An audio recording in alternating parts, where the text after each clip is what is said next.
Seja muito bem-vindo ao nosso novo episódio, nós um podcast aqui com o Bíblia na Sobremesa, seu podcast semanal onde nós contamos com histórias inspiradoras, biografias impactantes e testemunhos que a gente vai extrair disso princípios elementares de uma vida extraordinária. E como sempre, você é o nosso principal convidado, a gente só faz isso aqui por causa de você. Eu sou Murilo Fontana, ao meu lado Lucas Alves. E aí, Lucas, quem que é o nosso convidado de hoje? Vamos lá, nosso convidado de hoje é o Bruno Gaspar. Ele é marido da Louise, pai de 2 crianças lindas, um cara muito amigo, protetor dos seus próximos, tem um coração enorme e o amor dele por Jesus é visivelmente infinito em tudo que ele faz.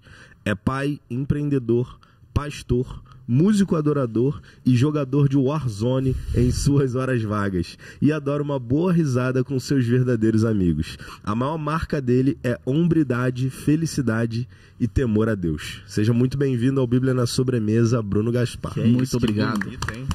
Isso. Que apresentação bonita. Seja bem-vindo. Com uma voz dessa ainda? Seja bem-vindo, Bruno. E, cara, já quero começar assim te perguntando... Quem é o Bruno hoje?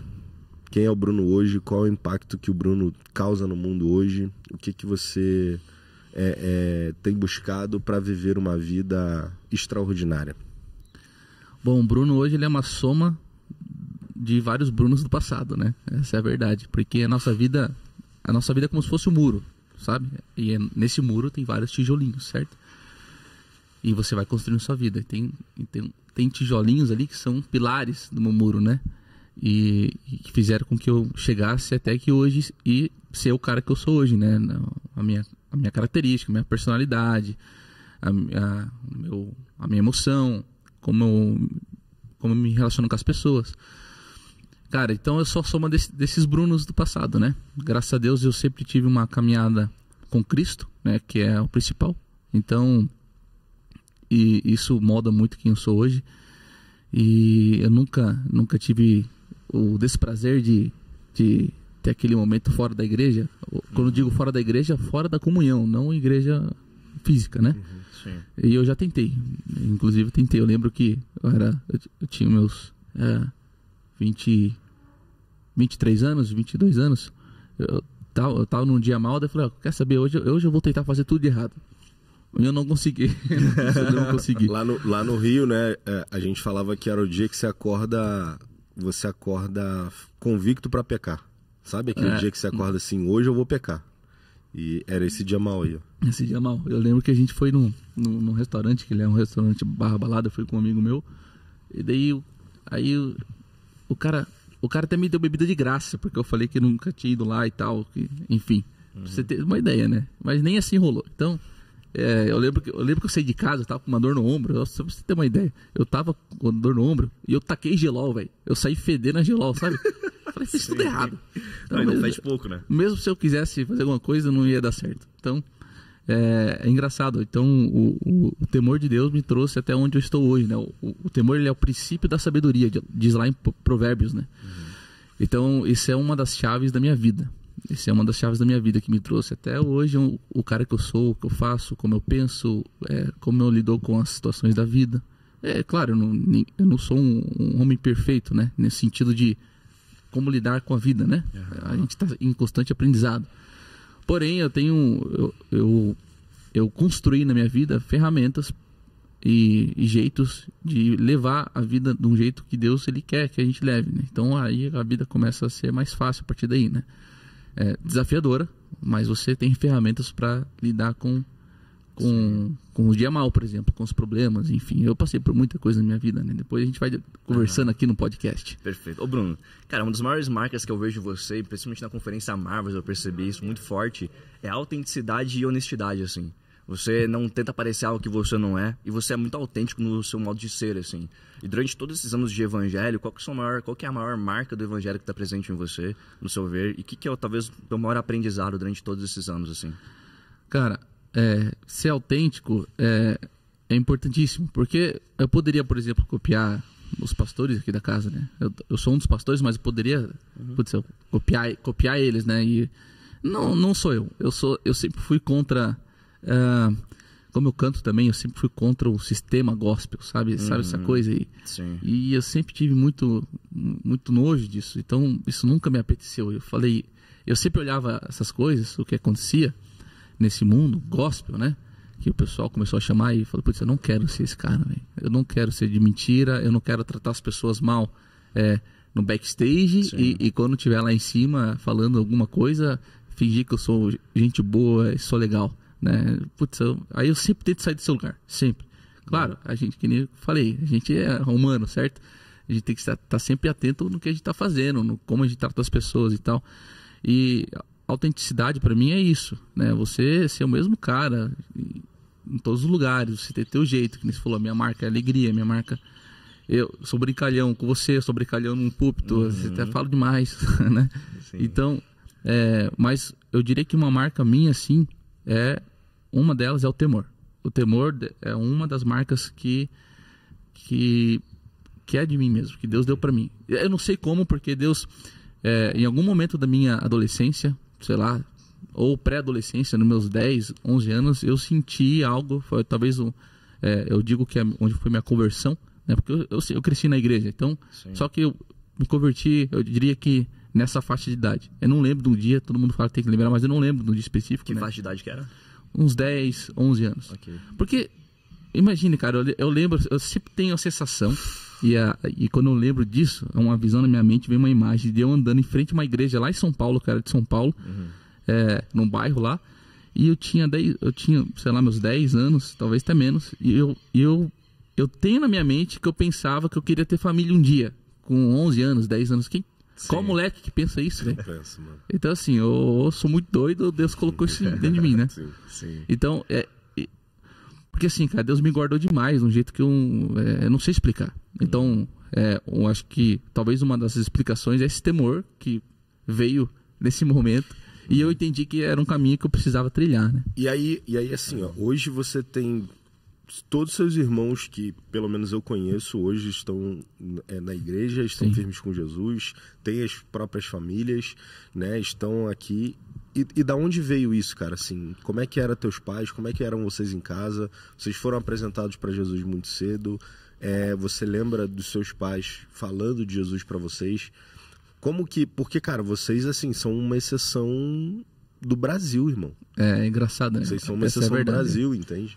E também teu sogro, né, cara? A família da Não, a gente já entra nesse assunto aí. É igual, né? Que ele ali então, assim, meu pai... Eu sempre vi meu pai na igreja. Sempre vi meu pai fazendo. Meu pai é pastor também, né? Então, eu sou a segunda geração de pastor da minha família. Mas eu sempre vi meu pai fazendo, sendo generoso nas suas finanças, ajudando as pessoas, né? A gente morava num bairro super perigoso lá em São Paulo. Eu vi meu pai ajudando pessoas que levaram um tiro e levando pro hospital. Eu lembro disso. Eu lembro que o pai um dia... E não era o pessoal da igreja, era o pessoal da rua, entendeu? Sim. Eu lembro que um cara levou um tiro no coco. E eu lembro o pai colocando ele atrás do carro. Eu lembro de... Essa imagem... eu não sei se eu tô doido, o pai depois pode me dizer. Mas eu lembro ele colocando o cara atrás do carro. O cara meio já quase morto. Caraca. Eu via sangue, assim. Essa é uma das histórias que eu tenho, né? E eu vejo o pai correndo pro hospital. 4 filhos, né? Minha mãe em casa. E esse é meu pai, né? Então minha mãe também sempre muito prestativa, né? Cuidando de 4 filhos, né? E fora isso, fazendo outras coisas que ela fazia. Então a gente sempre cresceu nesse ambiente familiar, muito bom. A nossa família é muito unida, a gente sempre estava em festa com todos os primos juntos, aquela coisa arada, assim. Para nós, foi super comum esse tipo de cenário, né? No Natal e na casa da avó, uma penca de criança, bicho, que nem coelho, né? Descobria primo, né? Aquele é teu primo. Exatamente. Então, muito bom. A gente sempre cresceu nesse ambiente gostoso, familiar, com muita diversão, se divertimos demais, na igreja, cantando. Meus irmãos todos fazem parte da música. Minha mãe canta, meu pai toca trompete, também é músico. Que da hora. Eu toquei 7 anos flauta transversal numa orquestra, quando era da Assembleia de Deus, que é bem comum ter orquestra na Assembleia de Deus, né? Sim. Isso é muito bom, eu aprendi muito com isso. E isso tudo foi, né, os tijolinhos da minha vida, né? E, cara, o segredo é que sempre Jesus ele esteve presente na nossa família, a igreja, a comunhão. E o meu pai não precisava falar muito, nem minha mãe, a gente via isso, né? Sempre as pessoas da igreja em casa, né? Esse ambiente de comunhão. E não sei se vocês sabem, mas o ambiente ele nos molda, certo? Sim. Então, se a gente está no ambiente certo, cara, para dar errado é difícil, só se a gente querer mesmo, né? Então, tudo isso foi formando a nossa família, né? E eu acredito que é isso que faz com que meus irmãos, por exemplo, também estejam na igreja até hoje, sempre envolvidos na igreja, sempre. Né? O serviço é uma marca da nossa família, sempre envolvido na igreja, sempre fazendo, né? Não preciso nem dizer, meus irmãos, o Christian, o Júnior, a Fábio, estão sempre fazendo. O Júnior tocando, soldando coisa aqui na igreja, o Cristo também tocando e tal. E é muito louco assim, ó, que todos vocês têm uma característica em comum, que é essa alegria. Todos vocês são piadistas. Isso tá no DNA de vocês, né, mano? Porque todos eles, assim, cara. O JJ é muito engraçado, né, mano? Que ele solta um comentário aleatório no momento aleatório e faz todo mundo rir, né, cara? Isso é uma característica da minha família mesmo, porque a gente sempre foi muito alegre, sempre foi muito divertido. E isso do meu pai, principalmente, sempre muito piadista, né? Então a gente crescia vendo o pai fazendo piada no restaurante com os garçons. Tipo, até hoje, a gente vai no restaurante, o pai faz as mesmas piadas. Eu fico olhando o pai. Você já fez 3 vezes a mesma piada com o garçom, né? O mesmo garçom. Aí o garçom dá uma cansadinha. Então, assim, E hoje o JJ faz isso. Eu fico olhando pra ele. Pô, de novo. Fez a mesma piada. A mesma piada. A mesma com o mesmo cara. Tá ligado? Você tem alguma história que você lembra, assim, da tua infância, da tua adolescência, que envolvendo tua família, assim, que te marcou? Mesmo uma história engraçada, uma história que envolve o evangelho, às vezes. Vocês passaram por algum momento, assim, de crise, por exemplo, na tua infância, na tua adolescência, que você lembra? Crise na igreja ou... eu lembro que financeira, né? Todo mundo passa uma crise financeira, isso é bem comum. Meu pai com 4 filhos e a gente tendo que sair. Eu lembro que a gente estudava... Você morava onde, São Paulo? Itaquerão. Zona Leste. Zona Leste. Eu lembro que o pai, imagina, eu fico imaginando ele, eu tenho uma noção hoje, né? Tenho 2 filhos, ele tinha 4, né? E pagar a escola, a gente estudou em escola pública, escola particular, quando tinha dinheiro ia para particular, teve que sair da particular porque faltava dinheiro, enfim. Eu lembro de tudo isso, né? Então,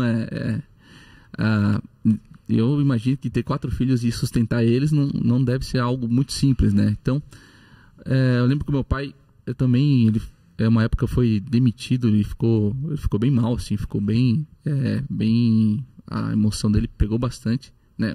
Eu imagino por quê, né? Sim. Eu lembro dessas coisas, são flashbacks que eu lembro, assim, na minha infância, só que deu tudo certo e Deus, ele foi sempre provendo. Como é que era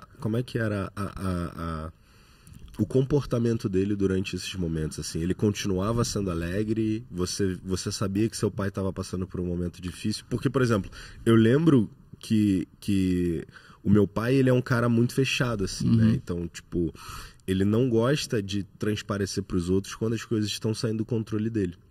Então, eu nunca sabia exatamente se meu pai estava indo bem ou estava indo mal. Então, eu tinha alguns detalhes de comportamento e de coisas que aconteceu na casa. Então, por exemplo, eu fui criado com 2 irmãos também. Então, nós éramos 3 crianças e mais ele e a esposa dele. E, por exemplo, a gente sabia quando as coisas estavam indo muito bem porque tinha Danone e refrigerante na geladeira. Sim. E aí eu lembro que a gente se olhava e falava, pô, deu uma melhorada, né? Deu boa. Porque o comportamento da casa em si mudava. Sim. E aí quando tava indo mal, né, tipo assim, meu pai, ele sempre falava assim, ó, estamos entrando no momento de vacas magras. E ele usava a Bíblia, né? Talvez sem saber. Meu pai não é um cara espiritualizado a esse ponto, mas ele usava a Bíblia sem saber do que ele estava falando ali, né? Então ele falava, pô, entramos aqui numa época de vacas magras, galera, dá uma segurada. Dá uma segurada no ninho, galera. Exato. E aí é muito louco, assim. Então o comportamento do meu pai mudava nesse sentido, mas ele sempre mantendo uma postura de vou resolver. Sim. Como é que funcionava desse lado? Meu pai sempre via ele alegre, assim. Eu também acho que como um escudo, né? Eu também faço isso. Sim. Mesmo estando muito mal, eu tô sempre sorrindo e sempre fazendo as pessoas sorrir. Sim. Eu não sei o quanto isso é saudável, eu acho que não é muito, mas é uma característica nossa. Mesmo estando mal, a gente faz, né, e faz aquele escudo, se protege e não quer transparecer que a gente tá mal, né? Eu lembro do meu pai, ele fazia a mesma coisa, né? Então, faz a mesma coisa, né? Depois de muitos anos ainda, dos 4, fui o último a se casar, apesar de ser o filho do meio. Eu lembro que aí meus pais se divorciaram, né, infelizmente, e eu lembro do meu pai, mesmo assim, estando arrasado, né, tal, fazendo brincadeirinhas, tá? Então era o escudo dele, né? Então é uma característica nossa mesmo, eu também faço isso.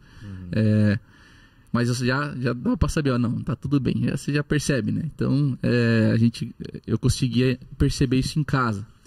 Mas em casa, cara, foi uma infância assim que eu não tenho como reclamar. Não posso. Era sempre diversão, bicicleta, pipa, bolinha de gude. A mãe sempre fazendo comida, dando o melhor. Nossa, a gente comendo bem pra caramba. A gente se divertindo, se estapeando. Imagina, 4 filhos. E, cara, sempre foi um ambiente muito gostoso dentro de casa. Claro, apesar das coisas que aconteciam, né? Às vezes a mãe ficava brava, normal, 4 filhos e tal, o pai também, enfim. Mas foi uma infância maravilhosa, né? E isso também tenho certeza que é um fundamento de quem eu sou hoje. Total. Com certeza absoluta. Eu não tenho o que reclamar da minha infância. Sempre meus pais proveram tudo que a gente precisava, diversão, comida. Então a gente... O que são as características dos teus pais que você consegue olhar assim e falar, cara, isso faz muito sentido para eu esperar no meu comportamento hoje como pai? Servir, né? Servir. Então, meus pais sempre serviram muito bem. Minha mãe e meu pai sempre serviram muito bem as pessoas, né? Então, esse um dos pontos fortes que a gente tem como filho, né? Que vem dos nossos pais, né? Então, cara, e a igreja, né? Então, sempre estava na igreja, sempre estava envolvido, sempre estava fazendo, né? E de algum jeito a gente não só fazia. É aí que eu não sei como que Deus fez comigo, né? Com meus irmãos.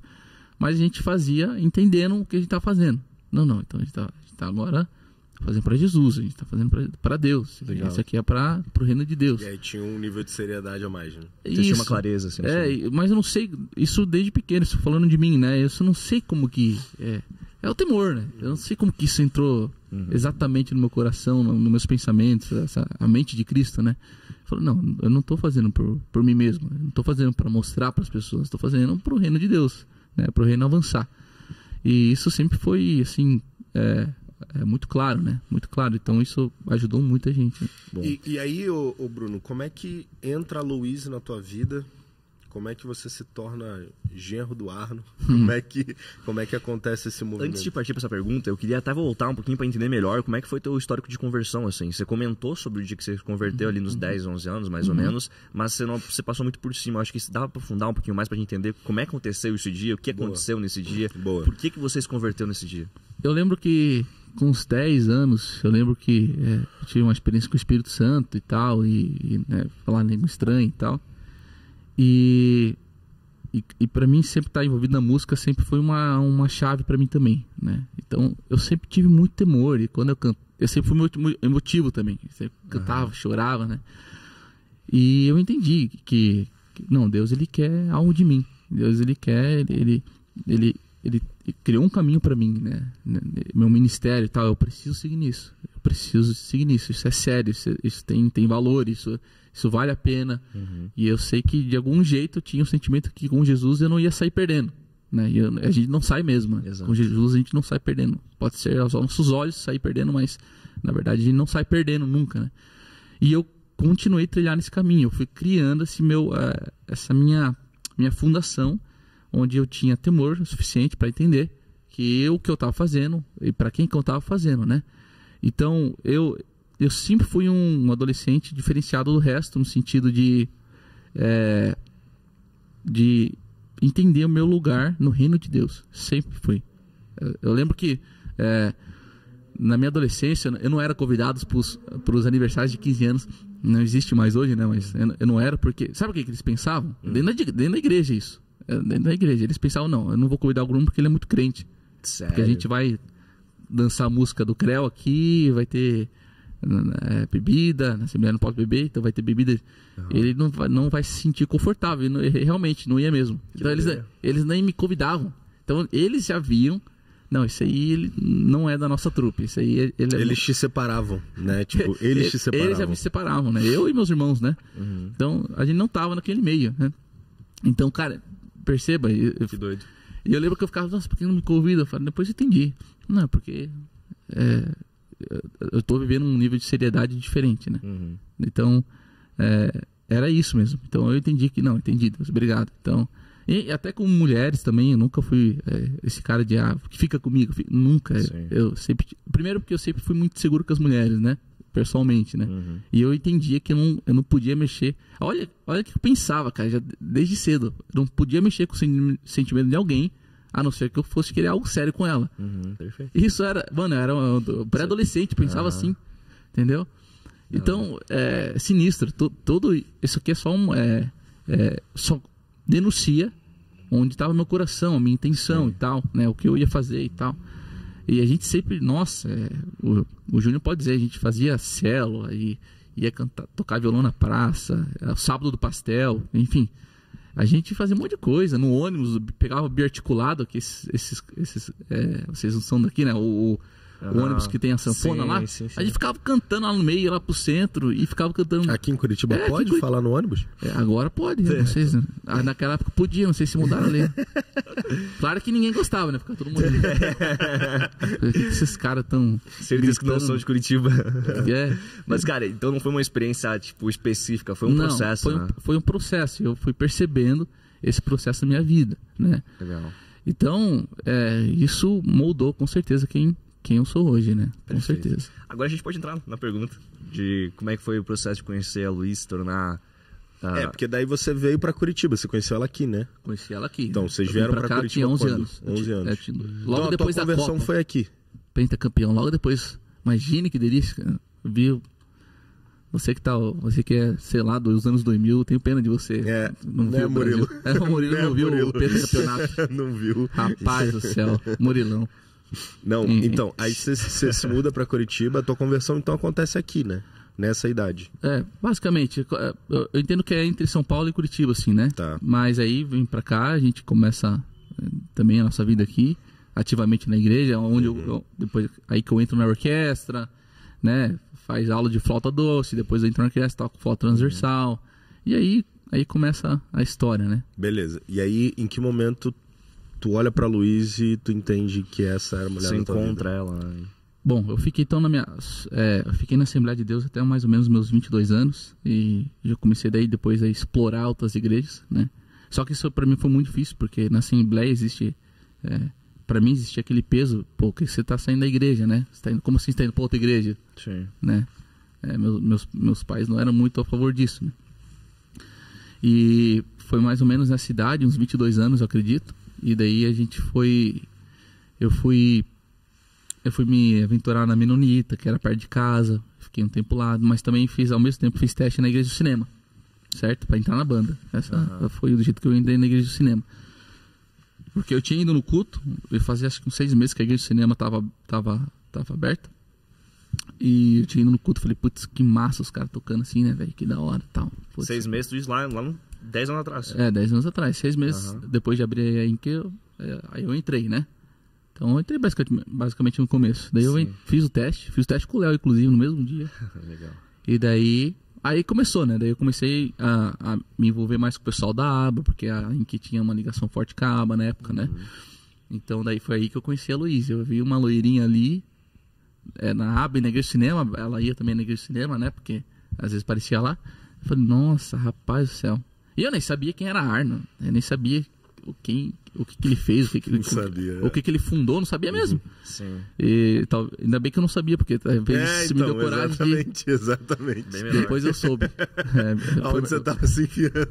Foi melhor assim. Cara, que loucura. Porque senão talvez não teria coragem. Ou teria, né? Enfim.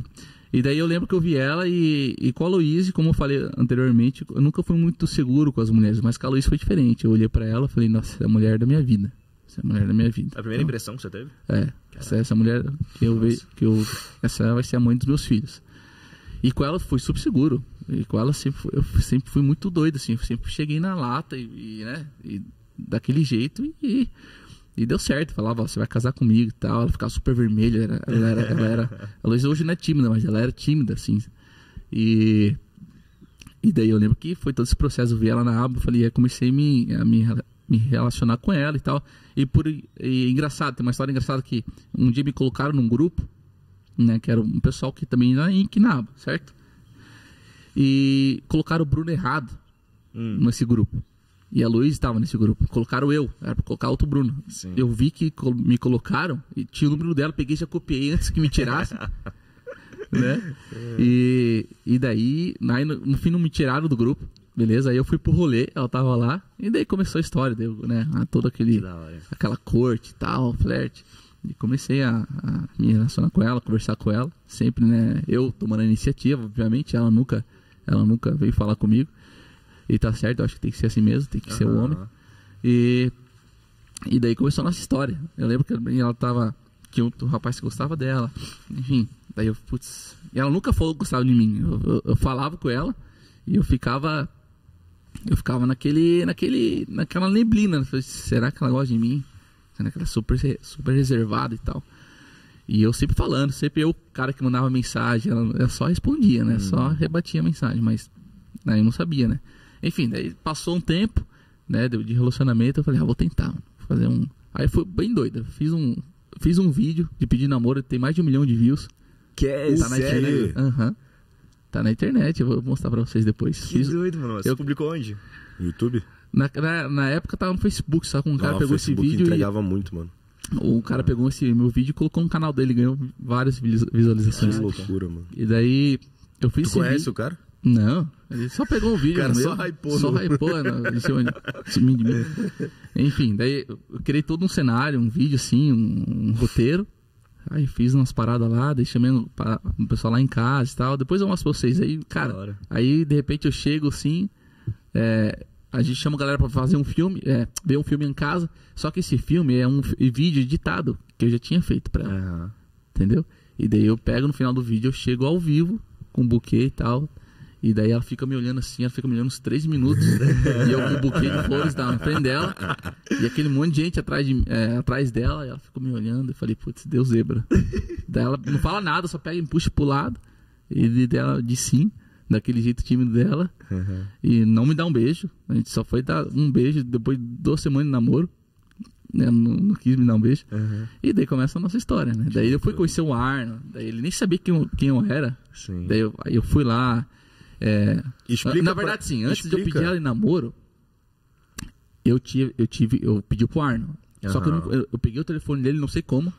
Também, nem lembro como que eu fiz isso. Tinha o telefone dele. Aí eu liguei pra ele. E falei, tudo bem, pastor Arno? Aqui é o Bruno e tal. Então, tá. Eu quero ir na sua casa, eu quero falar sobre a Luísa e tal. Aí eu lembro que eu fui numa tarde, sim, 2 horas da tarde, fui no apartamento deles. Tava ele e a Verinha lá me esperando. Abre nervoso. Nossa, abre o elevador, tá os 2 alemão na minha frente, assim. E eu já... Vixi, né? Explica pras pessoas, Bruno, assim, que não são do meio, né? Ou que não conhecem as pessoas que a gente tá falando. Explica pras pessoas quem é o Arno. Bom, o Arno nada mais é que um dos fundadores da ABA, União Cristã ABA, né? Então ele também idealizador do projeto Jesus é Mais, né? Fez várias cruzadas aqui no Brasil, né? Hoje ele tem a sua igreja chamada 316 Airport Church. Então ele é um pastor excepcional, né? De muita influência, de muita sabedoria, né? Então ele influencia hoje São José dos Pinhais de uma forma impressionante. Ele já foi presidente do Conselho de Pastores ali de São José. Então ele tem uma igreja gigantesca, uma igreja muito saudável ali em São José dos Pinhais, perto do aeroporto. Ele também sempre trabalhou, nunca foi um pastor integral, ele sempre foi um pastor bivocacionado, sempre teve seus negócios, sempre teve suas empresas, né? E ele é um cara que tem muita história, já teve empresa de turismo, já teve plantação de milho, soja, né, colheitadeiras, leiteria. Caraca. Enfim, ele já tem muita história, um homem muito proativo e nunca tá parado, nunca viu o Arno parado, sempre tá fazendo, sempre tá servindo as pessoas. pessoas, no momento que tem pouca pessoa, no momento que tem muita, é sempre o mesmo cara. Então ele é de fato um exemplaço para mim. Hoje eu posso falar que ele é um pai para mim, né? Então me trata de fato como filho, de verdade, como filho, assim, sabe? Não tem erro. Então ele é um cara excepcional. Ele e a Verinha, né? Minha segunda mãe também. Então, assim, eles foram essenciais quando meus pais se divorciaram, né? Eu tive uma proximidade com os dois gigantesca, assim. Então a gente eu tenho uma intimidade e respeito ao mesmo tempo por eles gigantesco. Assim, o Arno e a Verinha são exemplos de casal, de pastores, de vida, assim, de serviço, de como servir as pessoas, de como amá-las. Eles têm muita sede por almas mesmo. Esse é o negócio do Arno. Ele quer almas para Jesus. É paixão pelas almas. Que movimenta ele. E ele é um dos poucos caras, assim, que eu escutaria 10 dias inteiros, assim, ó, sem falar nada. Só ouvir ele falando, porque ele fala com uma paz, com uma clareza, com uma seriedade. E eu lembro que uma vez ele veio no café, irmão, assim, ó, tipo, e eu fiquei assim, cara, que loucura, mano. Que alemão é esse? Tipo,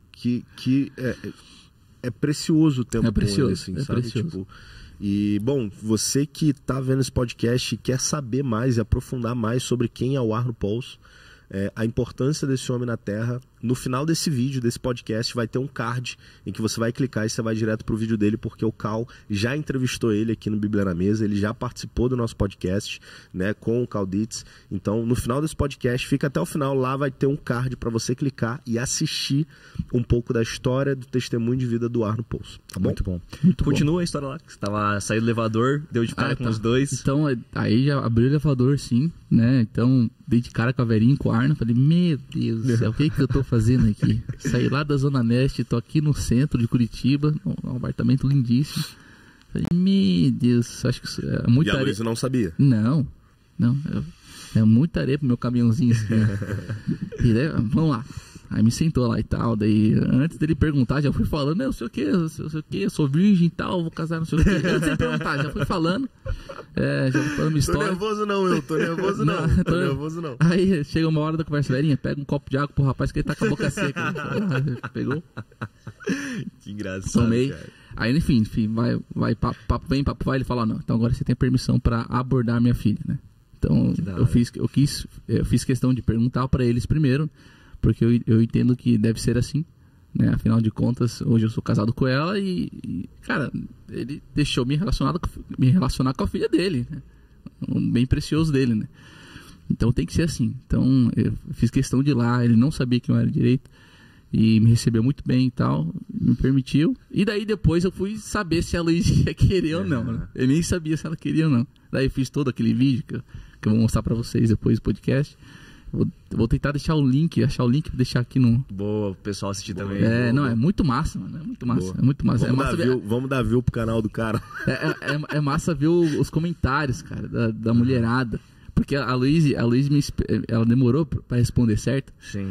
Daí a mulherada cai de cima de pau em cima da Luísa. Que mulher boa, por que ela demorou pra responder? Que isso? O pessoal bem doido, bicho. Aí, e as carentes, né, também. Vinha as mulheres carentes. Pô, pra mim não aparece um desse. Enfim, os comentários são os melhores. Quero ver esse vídeo. É muito bom, muito bom. E da história de vocês, assim, o que mais marcou? O que foi um episódio que mais marcou pra você? Pra nosso relacionamento, o episódio, sim, foi... claro, depois do casamento, o casamento, óbvio, né? Mas, assim, quando a gente foi pra Bethel, né? A gente casou. Boa. Depois de um ano casado, a gente foi morar na Califórnia. Da hora, não sabia disso. A gente morou lá durante 10 meses. A gente atendeu lá a Bethel, a escola da Bethel, BSSM. Né? Então foi um tempo assim maravilhoso, de muito crescimento, porque era só nós dois e né? Apesar de ter ajuda daqui do Brasil para sustentar nós lá, só que no final a gente tinha que resolver a parada, né? Sim. Então a gente tinha que ir lá alugar uma casa, passar conta de água, de luz pro nosso nome, tudo isso na América. A gente nunca fez isso, né? Sim. Eu lembro que a gente chegou lá para atender a Bethel, fazer esse curso, e tem que alugar uma casa. Então a gente teve que alugar uma casa, comprar um carro. Tudo isso não fazia parte do custo da escola. A escola estava paga, tudo bem, só que o resto você tinha que se virar. Mas a igreja não te ajudava nesse sentido, né? Te dava dicas ali e tal, mas você se vira, né? Pra arranjar uma casa, um lugar pra você ficar.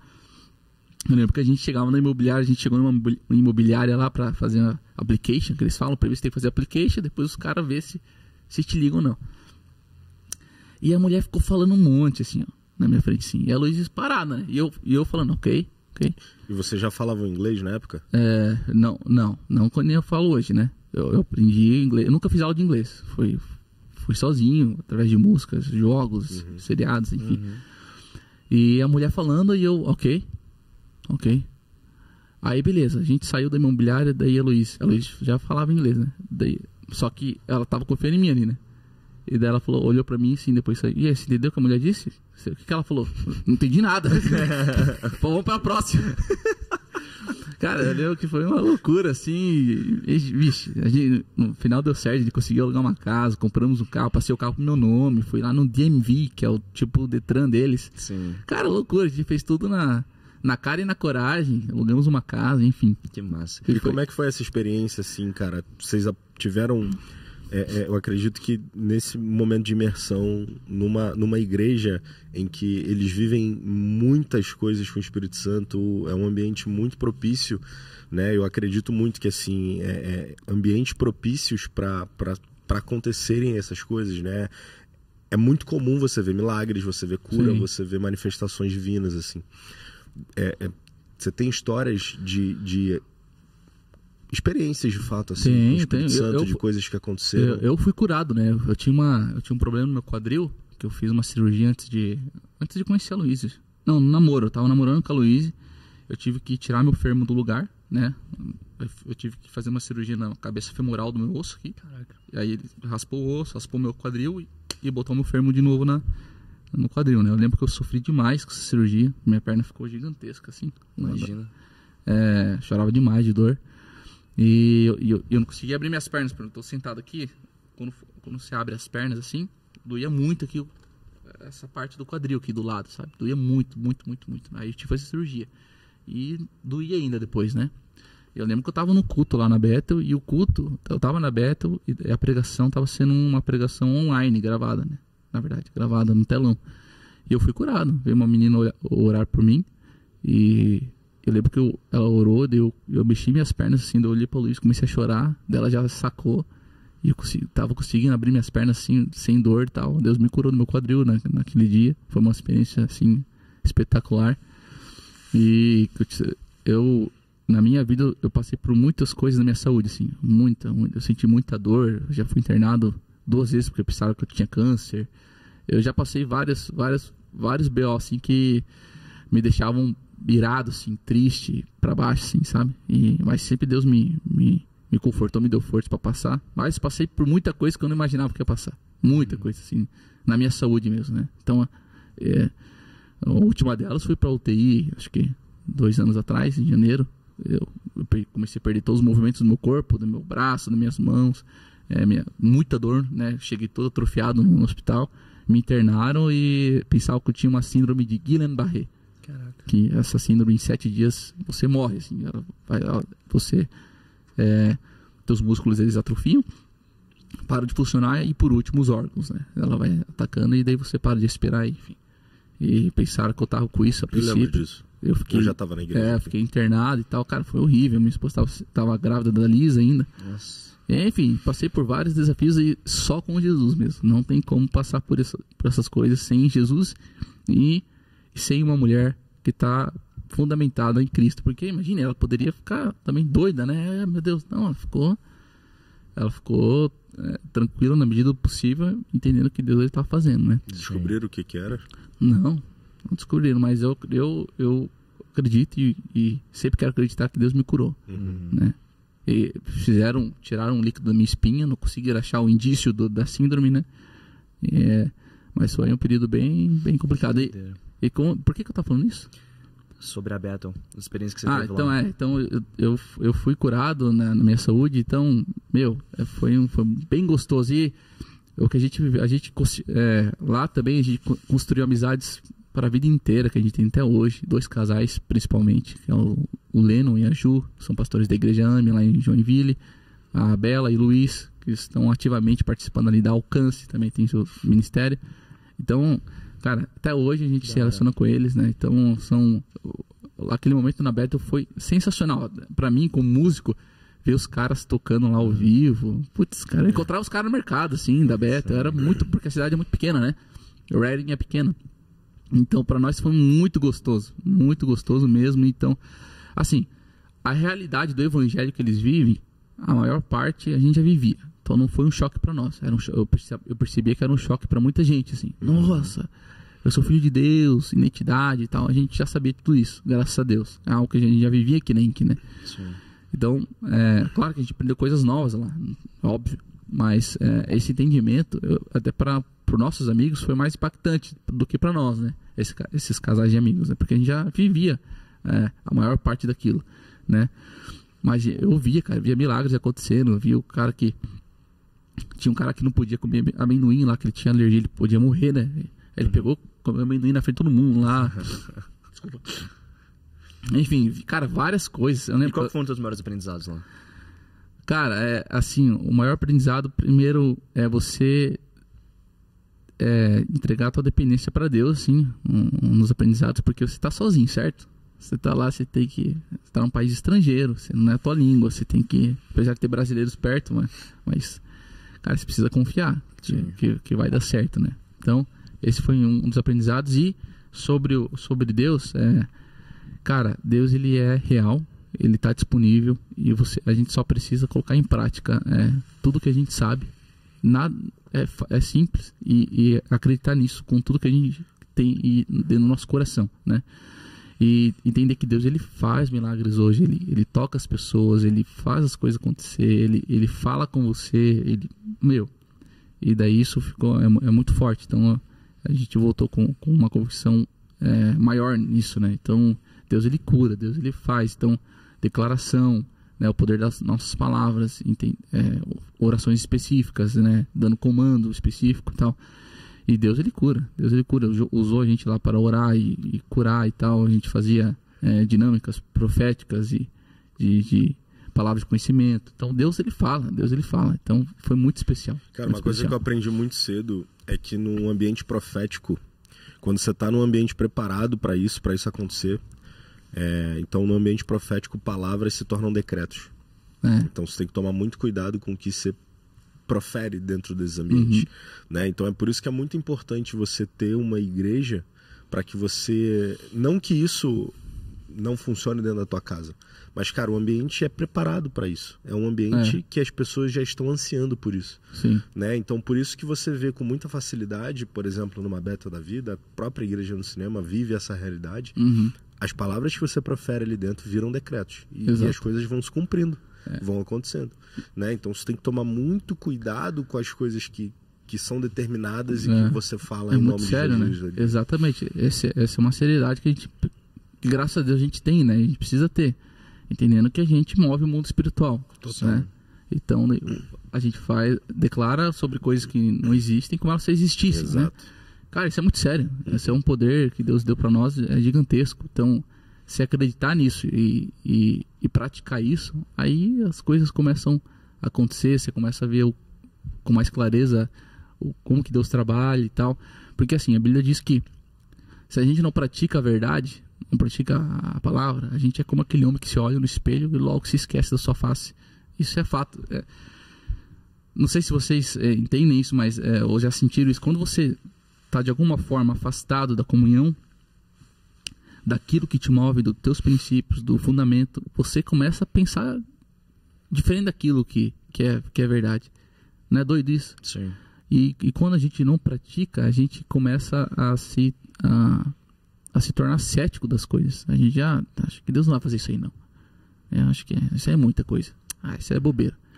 Só que a gente precisa ter esperança e a fé de entender que Deus, ele pode fazer algo que a gente nunca viu ele fazer. Isso é fé. Isso é esperança, isso é expectativa do bem e tal.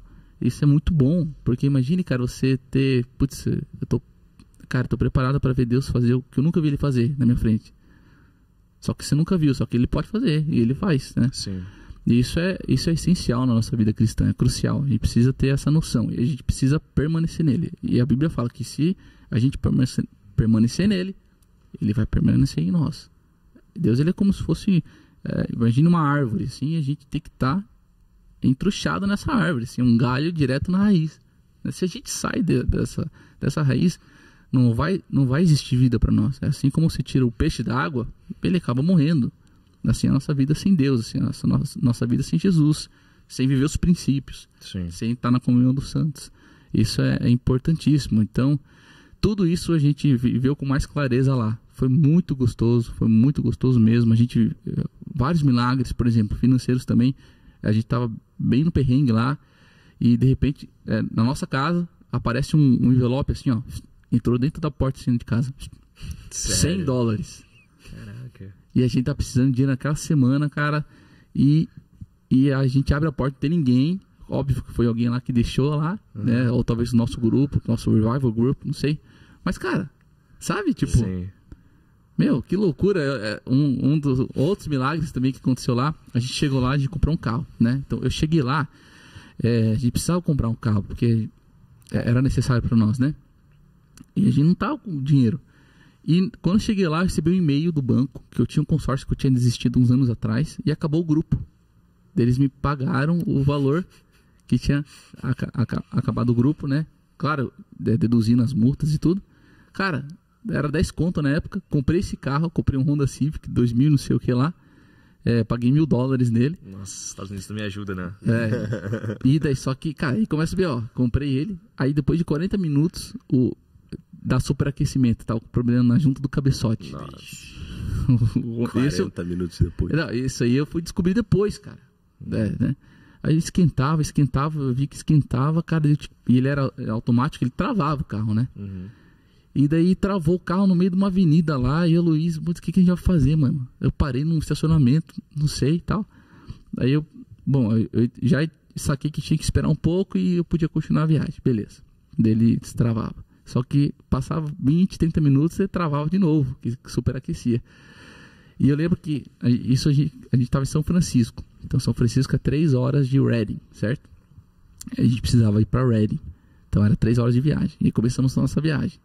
Cara, ele parava a cada 20 minutos com o Honda Civic na estrada. Eu abri o motor, abanava, tem até foto disso. Caraca. E beleza. E eu tava bravo, cara. Eu tava triste, eu tava orava demais, assim, manda os anjos mecânicos agora, em nome de Jesus. Então eu falava assim mesmo, eu orava assim mesmo. Falei, Deus, pelo amor de Deus, cara. Deus, pelo amor de Deus, cura esse carro, em nome de Jesus. Pelo teu amor. E daí a gente abria e tal, e a Luísa sempre sorridente, né? Sempre, a Luísa é demais. Eu já tava triste, cara, mas a Luísa já tava sorrindo, não, vai dar tudo certo e tal. Isso é uma coisa que eu tenho na minha vida hoje por causa dela, né? Esse otimismo, essa expectativa que vai dar tudo certo. Não expectativa, que vai dar tudo certo. Essa certeza que vai dar tudo certo. E ela sorrindo, curtindo, e eu bravo, cara, nervoso. Deus, pelo amor de Deus. E agora? Beleza. E daí chegou uma hora que eu falei, Deus, eu preciso chegar lá. Eu preciso chegar na nossa casa lá em Redding. Deus, aí eu orei. Cara, a gente andou mais de 1h30 assim, sem parar o carro, do nada. Né? E eu cheguei na frente da casa, ele parou. Ele pifou. Bem na frente da casa, assim. Nossa. E, cara, a viagem que era pra ter durado 3 horas, durou 8. Nossa. Eu parava o carro, abanava. Sim. Só que na última vez, eu orei e ele andou por mais de 1h30, sem parar. Não superaqueceu. Foi um milagre de Deus. A gente conseguiu chegar lá. Então, não tem outra explicação. Porque o carro tava parando... Né, antes ali. Naturalmente ele só iria piorar se fosse natural. Só iria piorar. Então, e como aí na cidade a gente fazia corridas pequenas, então aí eu consegui usar ele no dia a dia. Aí depois de um tempo eu comprei uma junta de cabeçote. Aí mais um outro milagre. Aí tinha um roommate nosso, que era um casal de paraguaios. Ele mais ou menos sabia mexer com mecânica de carro. Aí a gente abriu o capô, desmontamos tudo, o motor. Compramos essa junta no site, na internet. Trocamos. Ligamos o carro, ficamos 9 horas mexendo nesse Honda Civic, que eu lembro até hoje. Aí beleza, aí ele falou, vai lá ligar. Beleza, aí eu ligo, funciona. Só que quando a gente olha pra prateleira do lado, um monte de peça. Aí eu falei, deixa assim, deixa as peças aí, bicho, por tentar funcionando. Olha, que maravilhoso, bora pra frente. Então o Honda Civic tá rodando até hoje com peça que Que nem a Honda sabe como vocês fizeram pra fazer funcionar. Como que aconteceu. Então, Deus deve ter criado umas peças lá pra nós, sobressalente ali, pra... Enfim, cara, esse é um dos milagres. Então a gente Que doideira, cara. Não, doideira demais. Então, foi um tempo especial demais na Beta. Foi o nosso casamento, o nosso relacionamento, nosso ministério. Foi demais, foi demais. Me fala uma coisa, quais são os princípios hoje que você olha pro relacionamento teu com a Luíse e você fala assim, cara, são esses princípios que são talvez são base pra gente viver uma comunhão em plenitude? Bom, alegria é uma delas, generosidade, gratidão. São um dos principais princípios que a gente tem na nossa vida. Como é que isso acontece no dia a dia? Cara, porque, que nem eu te falei, a gente passou por várias coisas, né? Eu na minha saúde, financeiro, a gente tá ainda se erguendo financeiramente. E é gratidão. A gente olha pro lado assim, quando um tá fraco, o outro tá forte, a gente, mas olha pro seu lado. É a verdade, obrigado Jesus, obrigado pelo seu aconchego, obrigado pela sua provisão. A gente tem uma vida maravilhosa. A gente começa a falar assim, olha nossos filhos, olha isso. A gente aponta, olha isso aqui, olha isso aqui. E a gente começa a pontuar, olha isso. Deus é muito bom. Cara, aí, teve a gente já começa, aí esquece aí deixa de lado o problema. Exatamente. Teve um dia assim que você compartilhou na igreja que você tinha sofrido um assalto em casa. E você conseguiu, e você contou essa história assim, cara, com um tom cômico, né? E naquele dia ali eu olhei pra tu e falei, esse cara é muito diferente, mano. Esse cara é muito diferente. Esse dia foi engraçado. Conta um pouco disso aí. Esse dia foi na casa do meu irmão, o Christian. Eu lembro que era bem no começo da noite, assim. E 7h30 eu voltei pra casa, né? E quando, pra nossa surpresa, o Luiz sobe lá no segundo andar, nosso banheiro, vê pegada de chão, tal... pegada no chão e sujo assim, né? Porque o cara entrou pela janela do banheiro do segundo andar, porque tinha um andaime no vizinho, né? Ele pegou, subiu nesse andaime, tem uma construção, né, de uma casa no vizinho.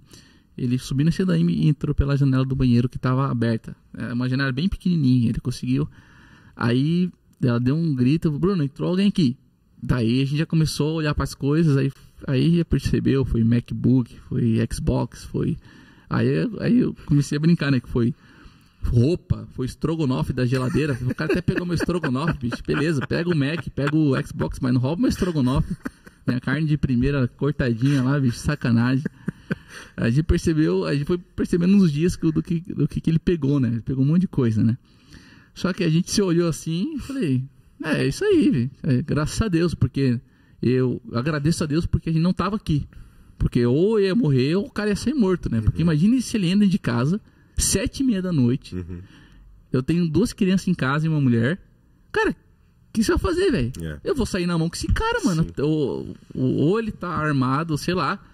Mano, ou pega uma faca na cozinha. Não sei, velho. Eu ia sair na mão com ele até se resolver, né? Sem dúvida. Então, eu entendi naquele dia, não, foi um livramento de Deus. Porque ou eu poderia, né, perder a linha ali, ou sair na mão com o cara, né, ou minha esposa se machucar, meus filhos, Deus me livre. Então Deus, na verdade, ele livrou a gente, né? Então beleza, Mac fica barato, um Xbox fica barato. Então é essa perspectiva que a gente tem que ter na nossa vida, no nosso dia a dia. Opa, não, isso aqui foi perda ou isso aqui foi ganho? Isso foi um ganho. Deus, ele tem que olhar com a perspectiva do céu. Não, Deus me livrou do mal.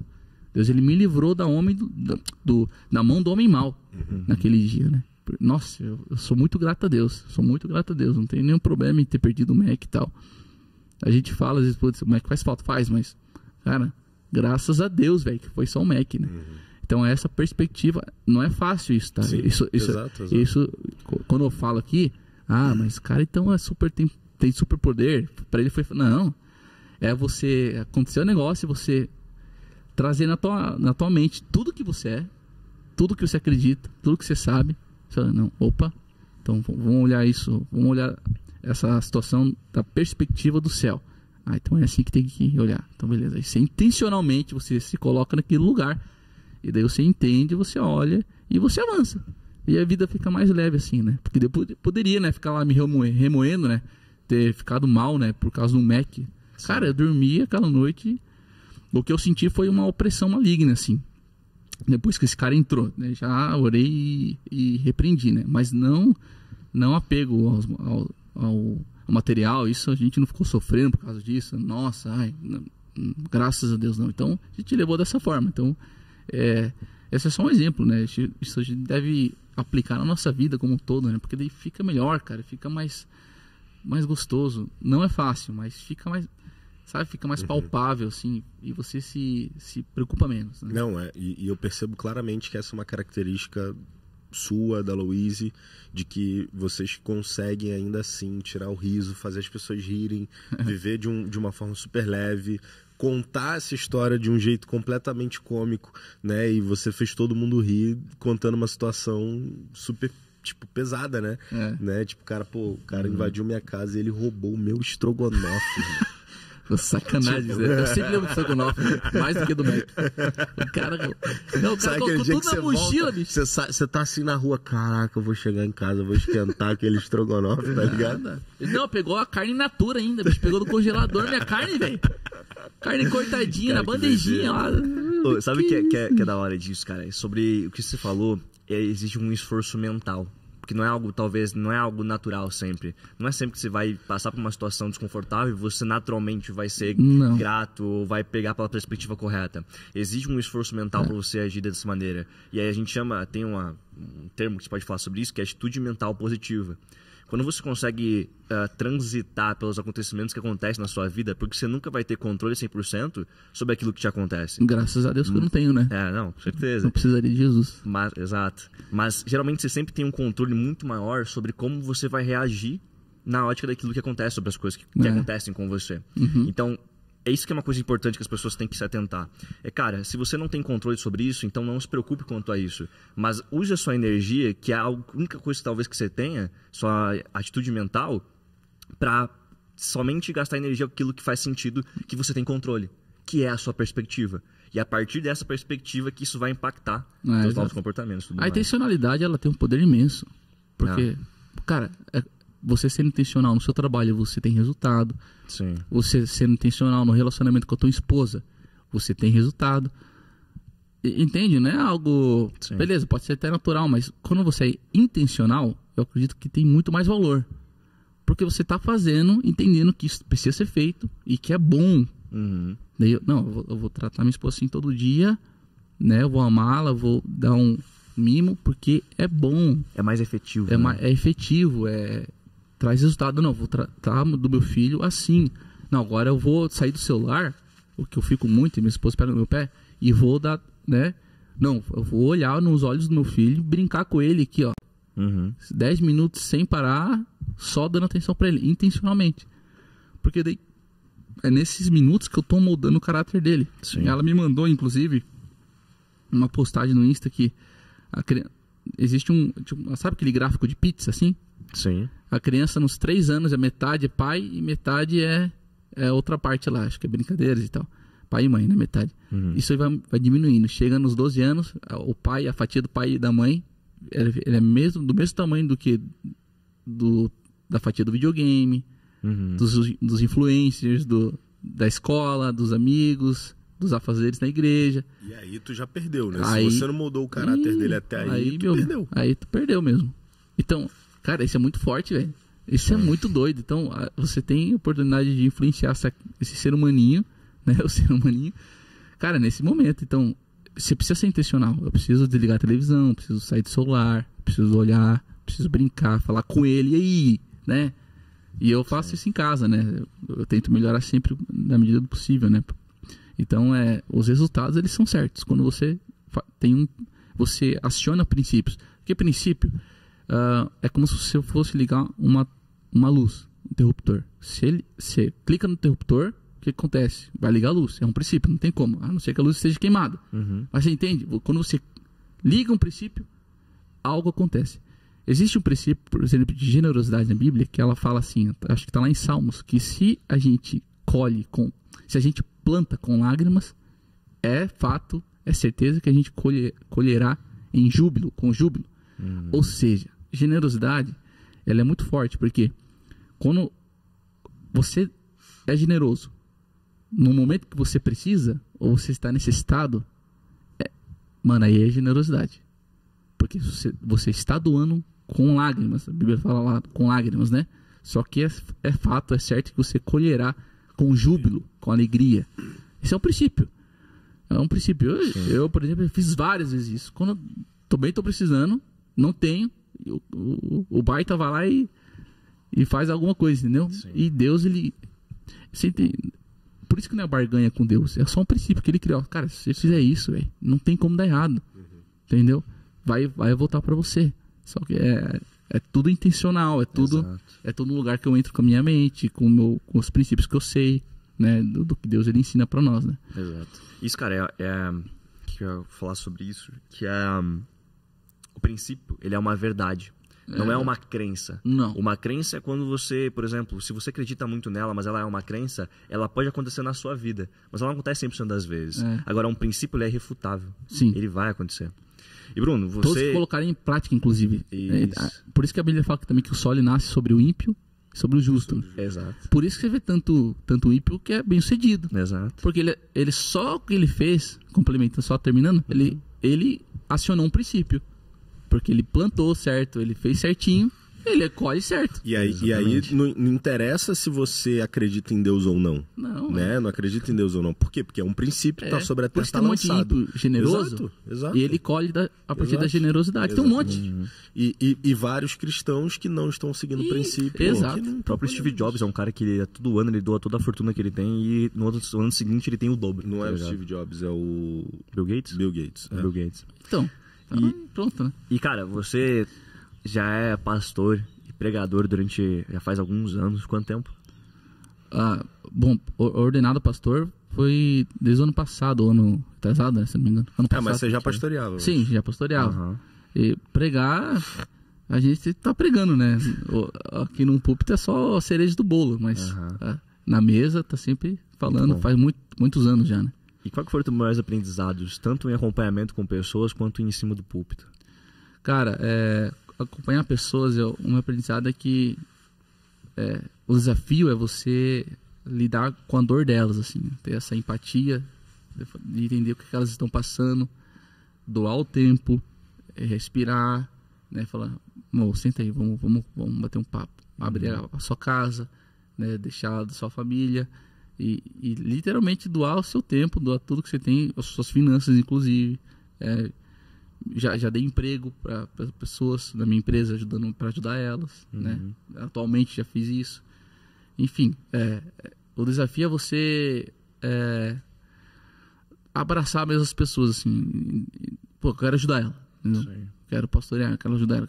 Eu quero ajudar ela a sair desse lugar de sofrimento que ela está, né? E existem várias formas de fazer isso, né? Então, o pastoreio, para mim, ele requer tempo, dedicação de tempo, serviço, abrir sua casa. Não, o pastoreio, velho, o pastor é o seguinte, você tem que sempre fazer sem querer receber nada em troca. Porque na maioria das vezes as pessoas não vão nem falar obrigado para você. Essa é a verdade.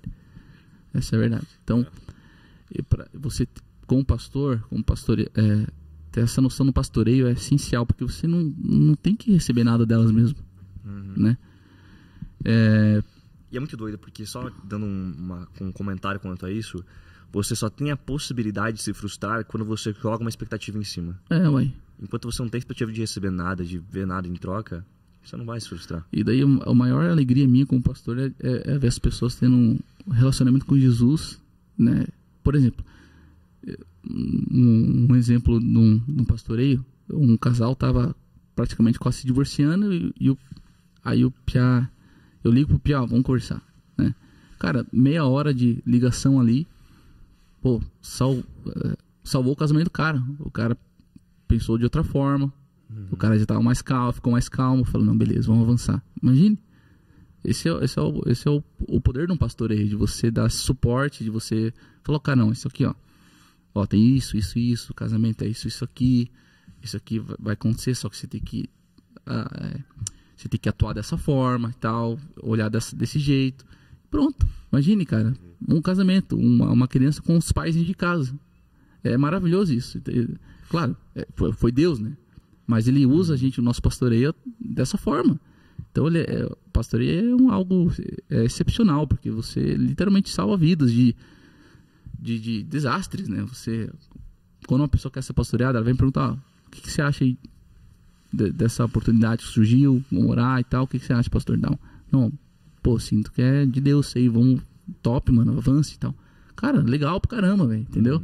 E não tem nada a ver com cobertura espiritual, mas tem a ver com entender a honra, o pastoreio, tal, cuidado. Eu aprendi, assim, ó, o que eu entendi na minha vida, eu desde muito cedo, eu vim da Assembleia também, então desde muito cedo eu já tinha recebido uma palavra de que eu seria pastor, né? De que, cara, eu sei lá, tinha meus 8, 10 anos e eu recebi essa palavra também.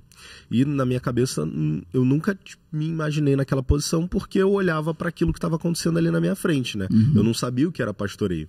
O tempo foi passando, né? E aí, cara, eu vou me tornando cada vez mais influente entre os meus amigos, nos meus ambientes e tal. E eu já estava mentoreando pessoas. Então, mentorear é dar direção, é você dar instrução. O pastoreio é você mentorear à luz da Bíblia. É você trazer essa instrução baseada em princípios elementares, né, da Bíblia, da vida cristã. Então, quando hoje eu chego e o Cal chega para mim e fala, cara, você vai se tornar um pastor de home, para mim é uma posição bem mais tranquila. Por quê? Porque eu já fazia isso fora. Aquilo que você falou, pregar aqui em cima no altar, cara, é só a cereja do bolo do que tu já faz na tua vida, pô. Do que tu já faz 24 horas fora daqui. Quando você sobe aqui, você só tá falando com o microfone na mão. Mas é a mesma coisa que você faz na mesa. Entende? Então, quando eu vou pra posição de pastor de home, por exemplo, para mim é muito tranquilo. Por quê? Porque agora eu preciso continuar mentoreando as pessoas, só que agora eu tenho um artifício que se chama Bíblia, e que, cara, não tem como dar errado. Entende? Então, assim, é uma forma de você potencializar tudo. Então, tem muita gente, cara, que tá assistindo a gente e que é pastor no trabalho, que é pastor em casa e tal. Ele só não se enxerga nessa posição ainda, né? Que ele já faz, ele já exerce essa função. Pastoreio. Ele já faz pastoreio. Eu vi uma definição de pastor muito boa. Eu não lembro quem falou, mas pastor, ele cuida do coração. Pastor, ele cuida do coração. Por exemplo, o mentor, ele dá a direção, fala, da direções técnicas, né? Ó, esse aqui é o melhor jeito para você fazer, para adquirir esse resultado, esse caminho que você precisa trilhar, mas o pastor, ele cuida do coração. Então, o dia que a pessoa tá mal, o dia que a pessoa tá precisando de uma oração, o dia que, né? Que nesse dia desse casal, desse piá que eu falei com ele e tal, pô, o coração dele se acalmou, ele conseguiu ver com mais clareza o que ele tinha que fazer. Então, o coração dele foi pastoreado, foi cuidado, né? Então, isso me marca bastante no pastoreio, né? E pregação, falar aqui em cima, eu sempre o que você perguntou, né? Cara, eu sempre tento ser o mais autêntico possível, né? E eu sempre tenho muito temor em falar, pregar, porque é o seguinte, eu vou falar algo ali que algumas pessoas vão para casa e vão de fato tomar aquilo como verdade, que é verdade, e, cara, não, vou fazer isso que ele falou. Eu vou botar em prática isso. É muito sério, velho. É uma responsabilidade, né? Eu louco. Então eu tenho muito temor, né? Então, isso que essa é a minha visão quando eu vou pregar em cima, quando eu vou falar algo no púlpito, né? Porque, cara, Deus, o que você quer que eu fale para eles, né? O Espírito Santo, o que você quer que eu transmita? E é engraçado, porque uma das melhores pregações que eu já preguei foi... Eu preparei a mensagem 1 hora antes, enfim. Porque eu sempre deixo... Deus, o que você quer falar? O que você quer fazer? Que você quer fazer? E aí vai acontecendo, eu vou trazendo experiências da minha vida, porque eu acredito que existe muito poder quando você traz algo que você viveu, a tua história, né? Como Deus ele agiu com você e tal, na tua vida. Isso traz muito benefício, porque daí não fica só em falácia, né? Daí, aí não, aconteceu comigo, quase morri, é o seguinte, e que eu pensei na hora? Pô, fiquei mal, tal, né? Tal, mas eu saí desse lugar e tal. Aí você começa a pregar, você começa a falar. A ideia é muito bom, né? Isso foi algo que eu aprendi, até o pessoal que está em casa pode botar isso muito em prática, que, cara, testemunho bom é testemunho vivido, testemunho falado, é contado. Às vezes tua pior história pode salvar uma vida, velho. Tem a sensibilidade de agir, de ter essa percepção no espírito, se der vontade de contar sobre alguma coisa, na conversa com alguém, e para isso tem que estar se expondo com pessoas. Você nunca vai estar sendo usado pelo Espírito Santo de maneira cotidianamente mesmo, se você não se expor e conversar com pessoas e estiver em comunhão. Então busca esse lugar de exposição e tudo mais, né? E quando você fala sobre mentor, para mim fez muito sentido isso que você falou, que o pastor ele cuida do coração, porque o mentor ele tá sempre direcionado para você alcançar um resultado diferente. Exato. Seja um mentor na área de inteligência emocional, seja na área de financeira, qualquer outra área, mas sempre para alcançar um resultado. Exato. Né? E, cara, muito bom. Pessoal, vocês que estão até agora assistindo nosso podcast, lembra de compartilhar esse episódio, se inscreve no canal, a gente está crescendo nossa comunidade dia após dia, então é muito bom poder contar com a tua ajuda para isso. Compartilha a gente nos stories, a gente vai sempre repostar vocês, então é muito bom contar com você para a gente crescer isso dia após dia. Brunão, indo pra gente, talvez caminhando já pro nosso final, tem uma pergunta que eu quero te fazer, que era sobre... Nossa, agora eu esqueci a pergunta, velho. Bom, então, era uma pergunta muito boa. Deixa ele pensar na pergunta dele. Deixa eu lembrar essa. Pode pensar aí. Eu quero entender assim, cara. Tu foi pai com que idade? Não, tem 33? 30 anos, né? 30 o anos. Isaac tem 3 anos, né? Uhum. E como é que... Qual foi a tua... O que mudou na tua vida, assim, num sentido prático, de fato de, tipo, vocês provavelmente já estavam planejando isso e tal. E como que foi, assim, pra você, enquanto pessoa no meio disso tudo que você tava vivendo, e você falou assim, cara, putz, agora eu vou ser pai. Como é que foi a tua virada de chave nessa questão, assim? Quem era o Bruno antes e depois de ser pai? Boa pergunta, cara. É uma pergunta bem forte, na verdade, né? Acho que não tem como responder ela em poucas frases, mas tem várias respostas, né? Eu digo. Cara, assim, eu sempre tive o sonho de ser pai. Sempre foi. Que nem eu falei pra vocês no começo. Eu era de uns 10 anos. Eu quero casar e ter família, mano. É o que eu quero. Né? Sempre foi uma inspiração, sempre foi algo que eu idealizei pra minha vida. E quando eu fui pai, velho, engraçado, eu tava com a Luiz no parto lá, e eu tava focado nela, assim, porque eu sou muito chorão, certo? Só que eu lembro que quando o Isaac nasceu, eu nem chorei, cara, eu só tava olhando pra Luiz e focado em fazer ela tá bem, assim, sabe? E depois eu cuidava do Baitinha, mas é engraçado, mas depois que o Isaac nasceu, assim, cara, eu entendi mais sobre paternidade, paciência, bondade, sempre você deixar de lado coisas que você gosta de fazer, por exemplo, não que você deixe de fazer, mas você pensar mais no próximo, sabe? Porque é isso que o filho ele traz para você. Você pensa. Ontem mesmo estava falando para Luiz, nossa, como que a vida hoje ela gira em torno das criancinhas, né? Da Liz, do Isaac. E é um privilégio isso. Isso só mostra o cuidado de Deus para a gente, porque imagine, Deus ele pegou tudo que ele tinha, o bem mais precioso que era Jesus, e por causa da gente ele entregou Jesus. Ou seja, a Bíblia diz, eu não lembro que versículo, que o rico se fez pobre para que o pobre se tornasse rico, que é o caso da gente, né? Sim, é Cristo. Então imagine, Deus ele entregou tudo que ele tinha, o melhor, cara, imagine que o ser humano nem sabia onde ele estava na história, assim, não sabia quem ele era, e Deus ele já estava trabalhando em favor da humanidade. Olha que loucura. Sem antes do ser humano pedir ou requerir alguma coisa, Deus ele já estava, não, fique tranquilo aí, vamos resolver isso aí. E manda Jesus já estava trabalhando a nosso favor.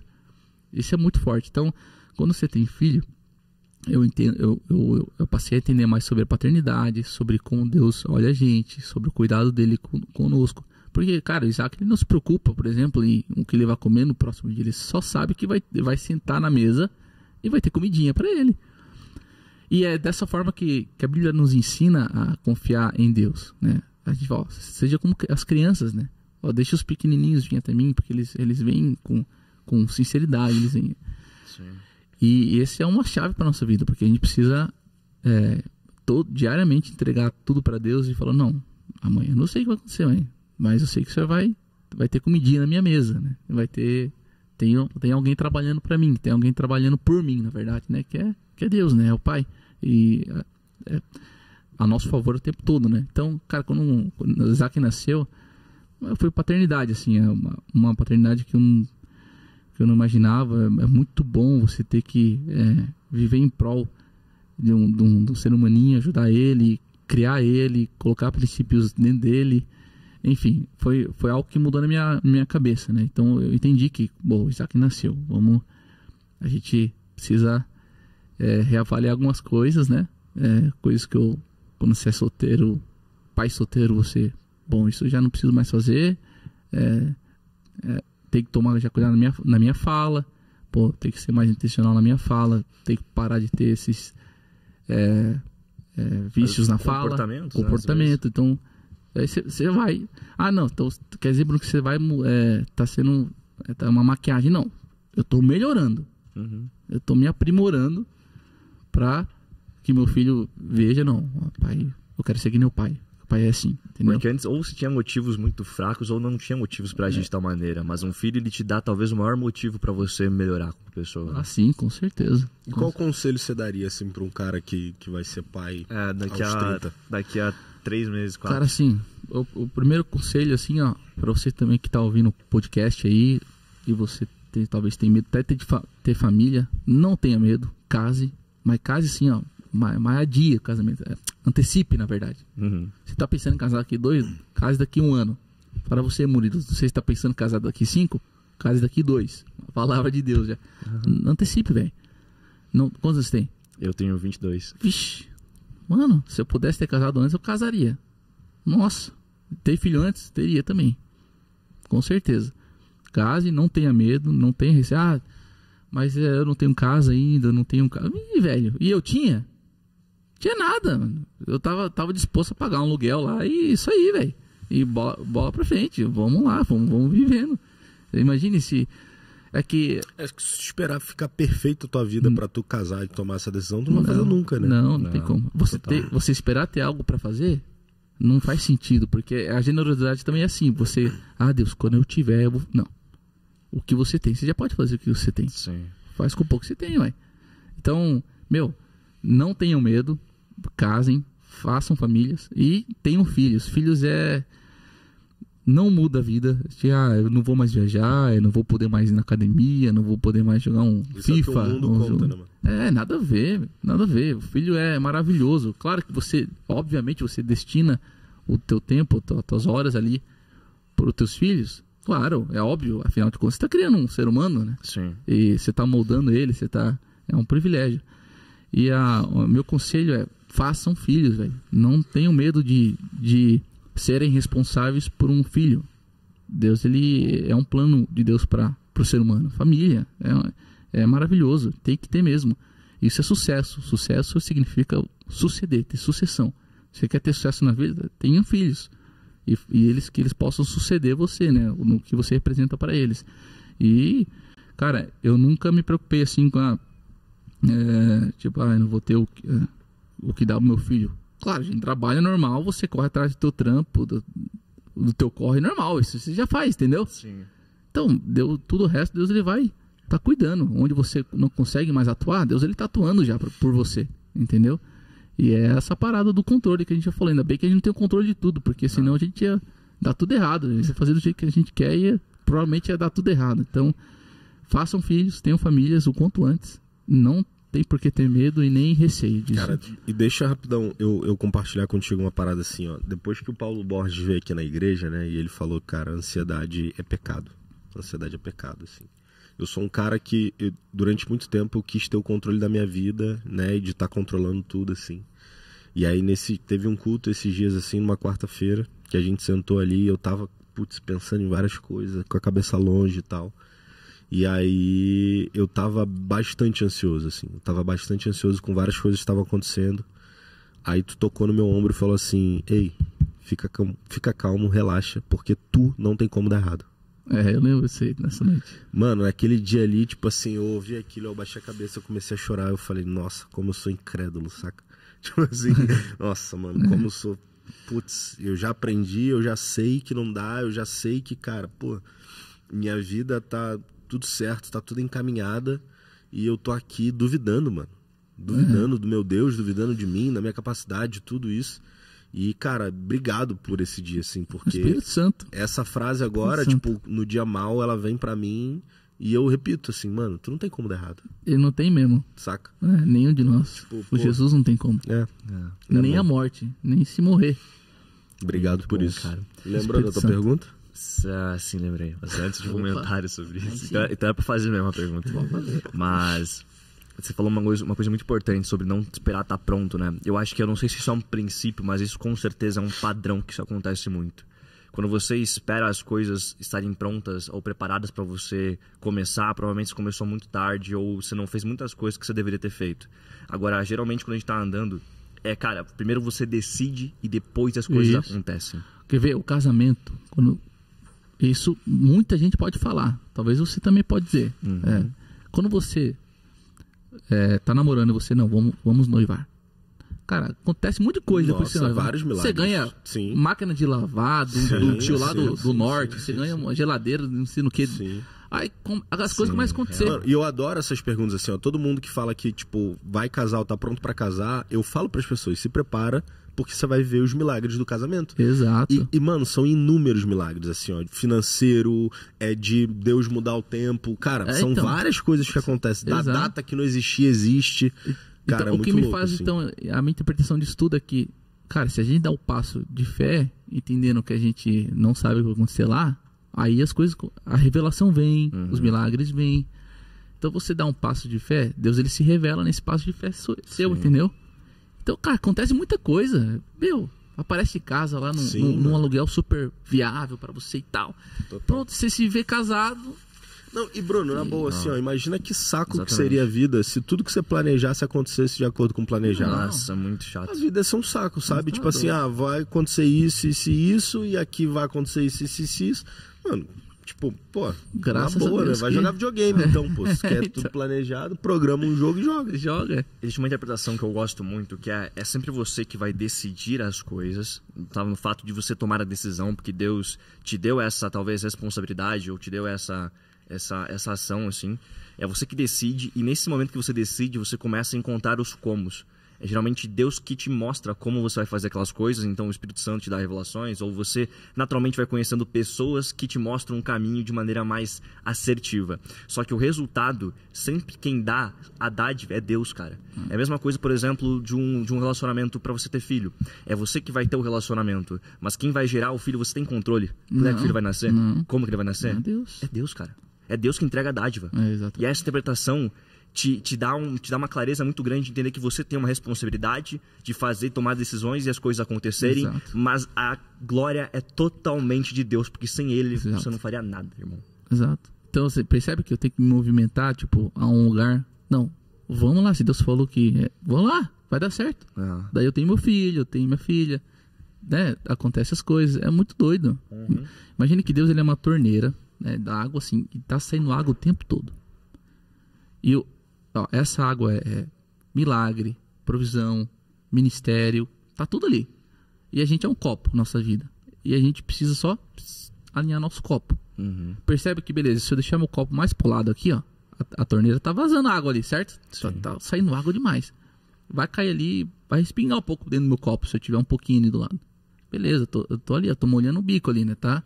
Tô sentindo e tal, beleza. Só que, da mesma forma que eu afasto meu copo, ou eu centralizo ele com a torneira, você entende que a questão de eu me alinhar com Deus, porque Ele tá falando o tempo todo, Ele tá dizendo, tá fazendo milagre o tempo todo, Ele tá falando sobre o meu ministério o tempo todo. Cara, basta eu só alinhar minha vida com o que Ele quer, com a vontade dEle, com o que Ele diz sobre mim. E daí, bicho, aí o copo transborda, aí você vive os milagres, você casa, você, né, dá o passo de fé, você tem os seus filhos, entendeu? Aí fica, Nossa, me veio um fica exemplo. mais interessante. Não é, Bruno, né? Mas tem muito problema. Ok, mas eu prefiro estar passando por esse problema embaixo da mão de Deus do que sem a mão de Deus, né? Daí, Totalmente. imagina se sem Ele, né? Tá doido. Esse mesmo exemplo, quando você começou a falar, que veio muito claro na minha cabeça. Esses tempos, uma pessoa muito amada por mim, que não é cristã, chegou pra mim e falou: tá, Murilo, se Deus é Deus e a Bíblia tá correta e tudo mais, que tudo que vocês pensam é verdade, por que não acontecem mais milagres como aconteciam antigamente? irmão, como assim não acontece milagre, velho? Onde você tá, né? Mano, o que acontece é que você vive num lugar tão distante que você não enxerga isso, mano. Exatamente. Não é que a ausência de evidência é evidência de ausência. Só porque você não vê, não acontece. Exato. O ambiente que eu vivo acontece toda hora. Eu vejo um monte de... Lá onde eu tô, tá tendo o tempo todo o milagre. Exato. Cara, a pergunta que eu ia te fazer, vamos lá agora pra ela, que é... Tá, gerei uma expectativa muito grande nessa pergunta, nem é tanto assim, tá? É a pergunta. Qual o nome do seu avô, Bruno?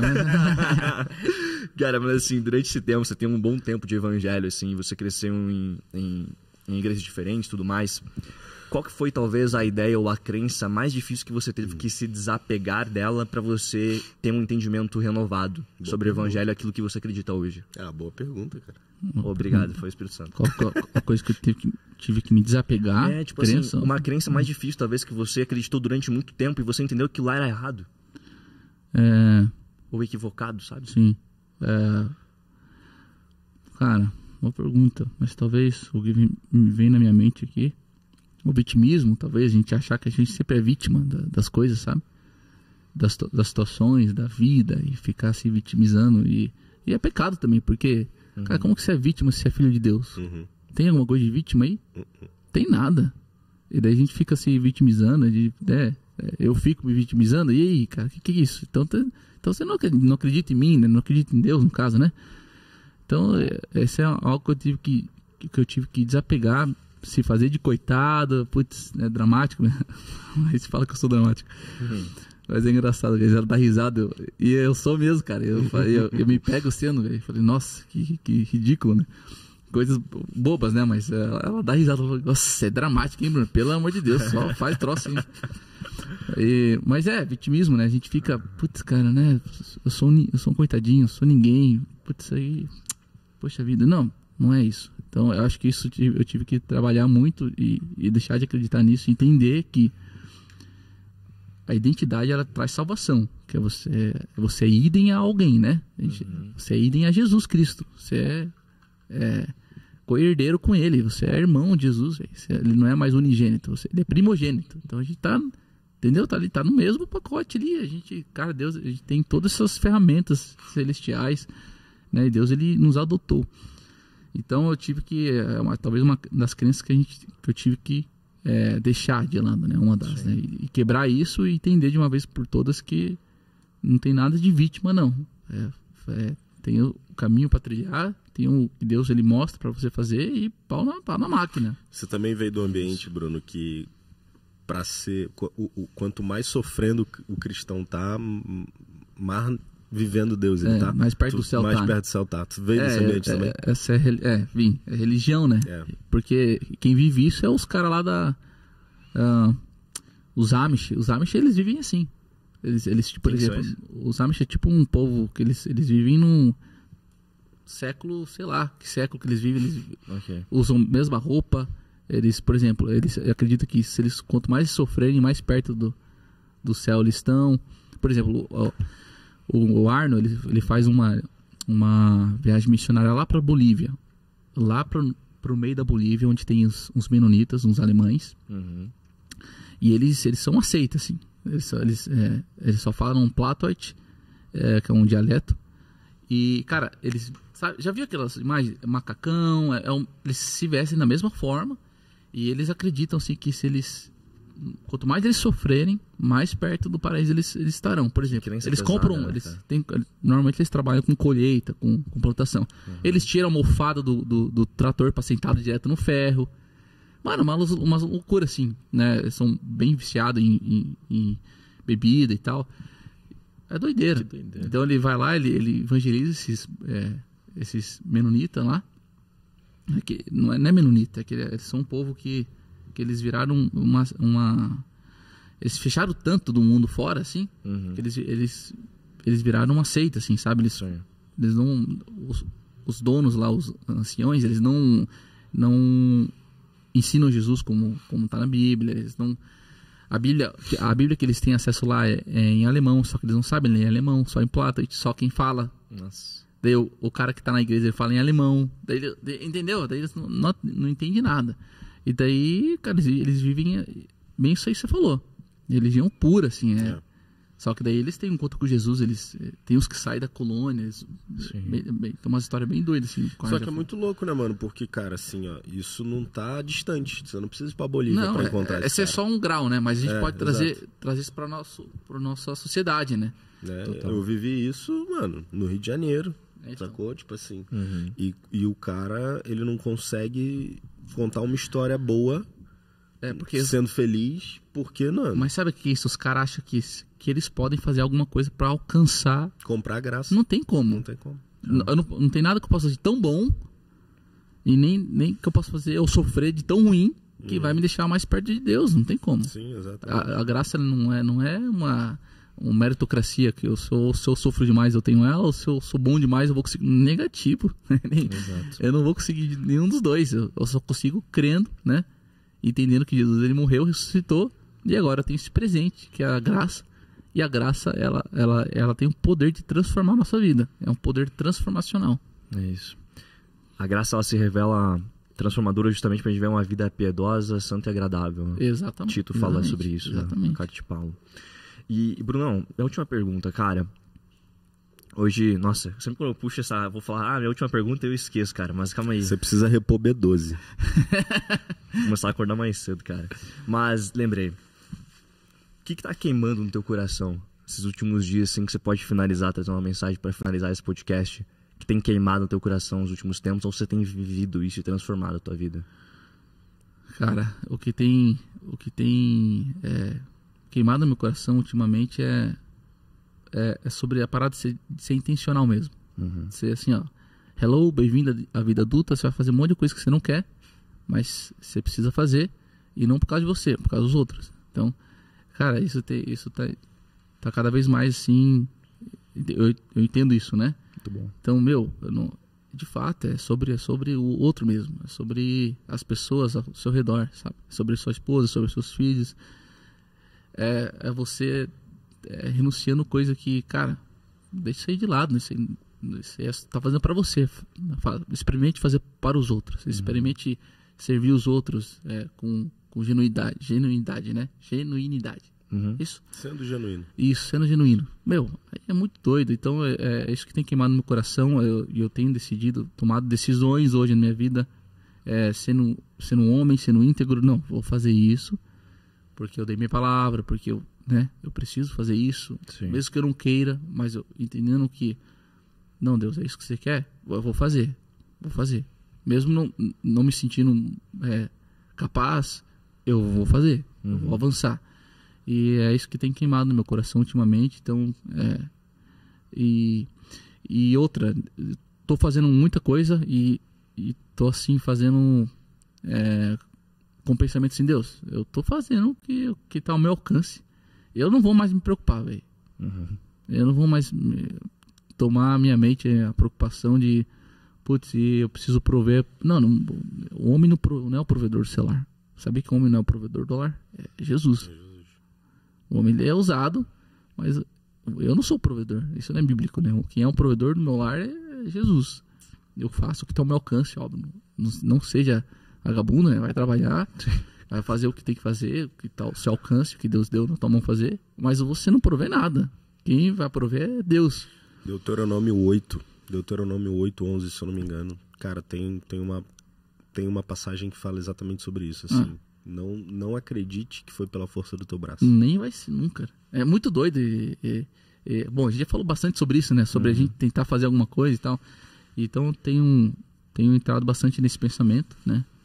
Tenho colocado algumas metas na minha vida, profissional, ministerial, e avançando nelas e entendendo que eu não preciso entender tudo, ter todas as respostas para mim, né? Como a gente já falou também, para mim avançar. Não vou ter sempre todas as respostas. E tem perguntas que nem devo fazer. Sim.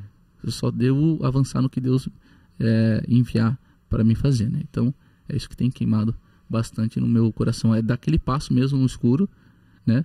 Só que é o escuro de Deus, né, meu? Não é meu escuro, é o escuro de Deus. Que eu dou um passo e o chão ele se cria na minha frente.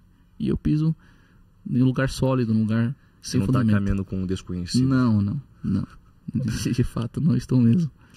Não sei como vai acontecer. Isso é legal, porque eu não sei como as coisas vão acontecer. Sim. Ou como elas acontecem. E é bom, essa é a alegria da fé, da esperança e da dependência de Deus. É muito bom. Cara, muito bom. Tô bem velho. feliz com o episódio. Cara, sempre foi muito gostoso esse papo. Eu espero muito que você tenha ficado presente durante esse episódio aqui, durante esse podcast, para você extrair disso de fato as verdades e os princípios que você vai aplicar na sua vida para ter resultados diferentes também. Bruno, muito obrigado pela sua participação, cara. Foi muito gostoso nosso bate-papo. Obrigado Muito pelo bom. seu tempo, pela sua entrega aqui. Finaliza o episódio pra gente. Então, se você chegou até aqui, se inscreve no canal, compartilha esse vídeo com aquela pessoa que veio na sua cabeça. Cara, marca o Bruno, marca o Bíblia na Mesa no Instagram, que a gente vai compartilhar e a gente está fazendo com que essa mensagem chegue cada vez mais pessoas. Como o Murilo disse, nossa comunidade está crescendo cada vez mais e você faz parte disso. Então, obrigado pela tua audiência até aqui e nos vemos no próximo Bíblia na Sobremesa. Amém.